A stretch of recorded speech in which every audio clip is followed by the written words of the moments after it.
The second theory we covered was also introduced in Graham Allison's work, and he calls this the organizational process model, which is also kind of like a bureaucratic kind of rule, procedural logic of appropriateness model. And here the question is, when does it apply again? And I think it really applies when the organization's divided up into clear positions and routines, and when the problem can be modularized.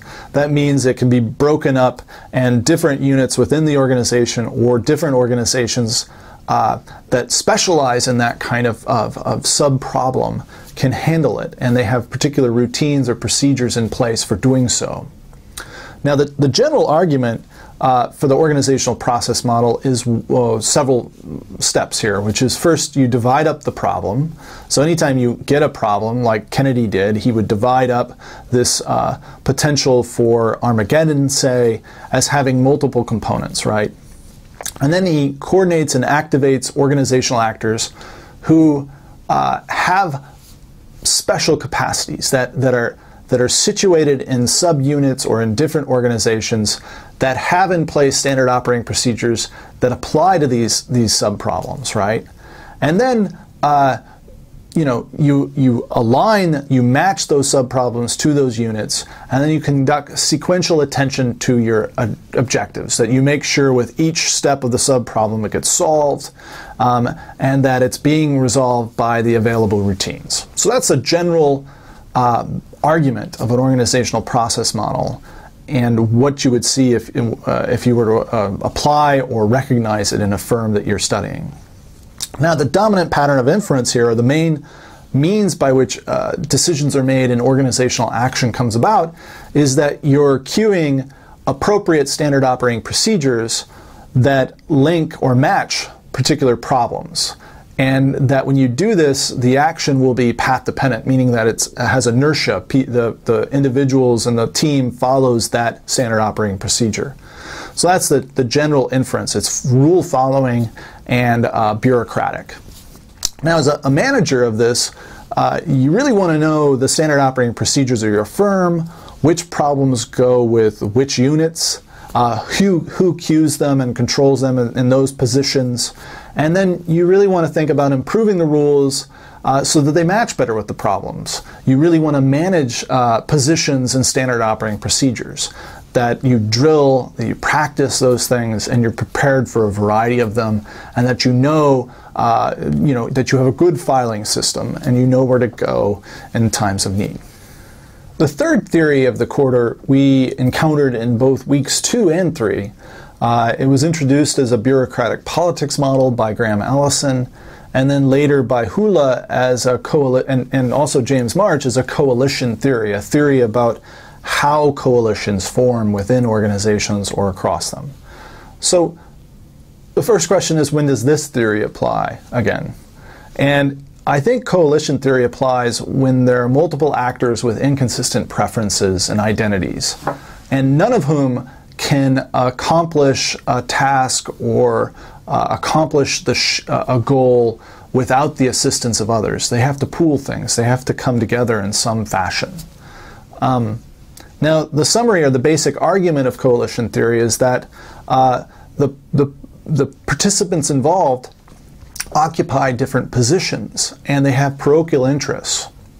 Their conceptions of problems and solutions is quite different. Moreover, they have a variety of resources or chips that they can play in this game of bargaining, of trying to find an agreement. They may have expertise, money, they may have people, right? All of those can be resources that can be bargained with. And then finally, there's a process of bargaining, right? So you have people in different positions with their interests, and they have resources, kind of like players with different sets of cards. And they have different goals that they're trying to accomplish with their cards. And they enact the bargaining process. And through this process, they try to establish an agreement or a coalition that can get through this decision. Okay? Now, the dominant pattern of inference here, or the manner in which decisions come about, or by which action comes about from the collective, a focused, concerted collective action, like an organization has, this comes about through political bargaining, right? And then finally, if you're a manager of coalitions, the things you kind of focus on are the bargaining processes. You have bargaining strategies that you try to utilize. You log roll, meaning like if you're going to vote, if you don't vote against me on this one, I won't vote against you on the next one, right? You horse trade. You basically trade one thing for the other, right? You hinder the opposition's coalition formation. You try to undermine things when they go the way against what you want. And this is accomplished by learning the interests of other groups or individuals or positions in this kind of process. You learn their weaknesses, so you know what kind of leverage you would have over them. And then you basically manage this process by trying to bargain and leverage agreements out of various partners. So it's pretty dynamic, it's very political, and it has quite a bit of ethical kinds of concerns that we did talk about that week of the quarter, and I think they still hold. And it's also kind of a temporary. Coalitions are quite temporary in the sense that they come to a decision, and once that decision's made, they often fall apart. So it's a different kind of theory, and it was done in week 3. The fourth theory that we cover in this class is called organized anarchies or garbage can theory. Garbage can theory applied when we observe independent streams of problems. There's a consistent barrage of problems, maybe from the media and elsewhere, a variety of different solutions that come from, say, experts or from different interest groups, and then participants who kind of come and go within these kind of choice arenas. And the choice arenas themselves kind of flow as well. There's punctuated moments at which decisions get made or even have the opportunity to occur, and they flow through as well. So it's a very dynamic notion of decision making that seems very anarchic. And if you encounter kind of that environment where it seems kind of very fluid and happenstance in terms of when a decision and how, depending on who's present and which things get connected to which, you've got an organized anarchy situation. Now, the basic argument, of course, I kind of related already to some extent, which is that here you have these choice arenas or windows of opportunities where decisions arise. And all these streams are kind of flowing through. So the image to my side here that you've seen before conveys quite a bit of this. Where solutions come in, some of them enter the garbage can or the meeting, others do not. Certain problems get affixed to other solutions, etc. And depends on which participants. Some participants get called away to other meetings or cannot attend these meetings or these choice opportunities. So there's this process of connecting problem solutions and participants.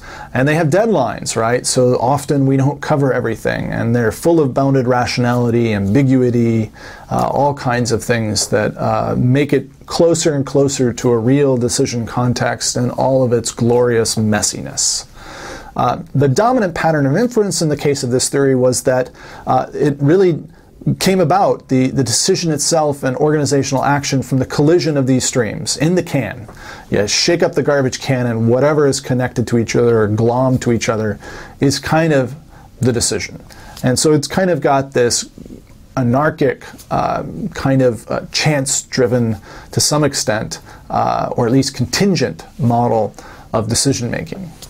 If you're a manager of these kind of contexts, you have quite a few challenges. And I gave you some kind of suggestions on the forum and in my announcements as to readings for this, particularly the new kind of a manager of these kind of distributed teams and fluid kinds of environments, where you're kind of embracing this garbage can or this anarchic kind of environment. And the various ways that you can deal with this is by timing when your solution is raised so that you're sure to have maximum energy, all the right people are there, that the cycle is right so that the right problems get affixed to this solution as opposed to others. Like, you don't want to raise your solution and certain problems when another problem that's more important starts to rise up in the media and with everybody's attention on it. You probably, as a manager, want to abandon entangled initiatives. You don't want to take ones that are all gnarled up with all sorts of other things that will demobilize the process. And you want to be kind of strategic. You want to know how to basically overload the system as well. You want to not just look for good opportunities for your own decisions, but you also want to think of ways to undermine it when they go the wrong route.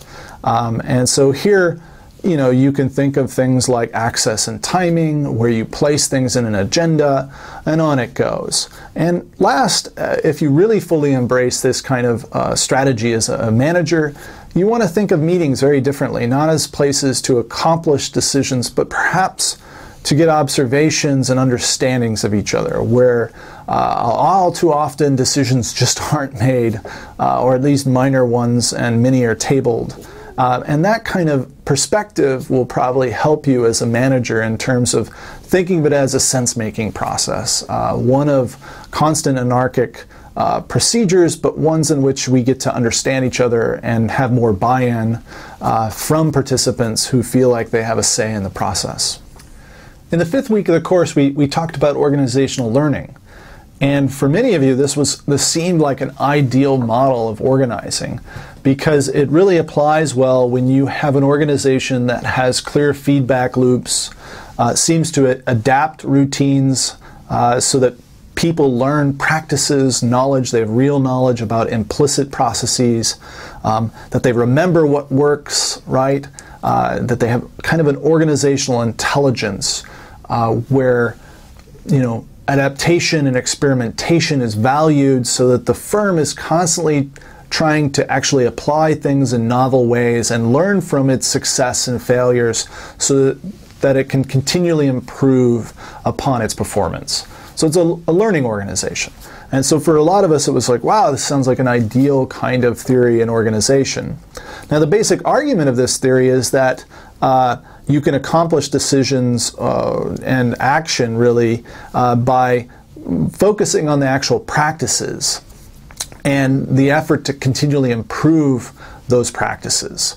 So you need to remember and improve upon whatever kind of outcome that's central to your community, to your technological core. And what it proposes is that this is done by creating both a community of practice where you have lateral ties among all the participants within the firm, where they actually share and communicate and diffuse that kind of knowledge about best practices, but also through networks of practice that extend out from that firm to other firms, where they learn about global maxima or better ideas that may be persisting or being created in other firms, and they can translate them back down to the local level of your own firm. And this kind of reflects an organizational intelligence, so to say.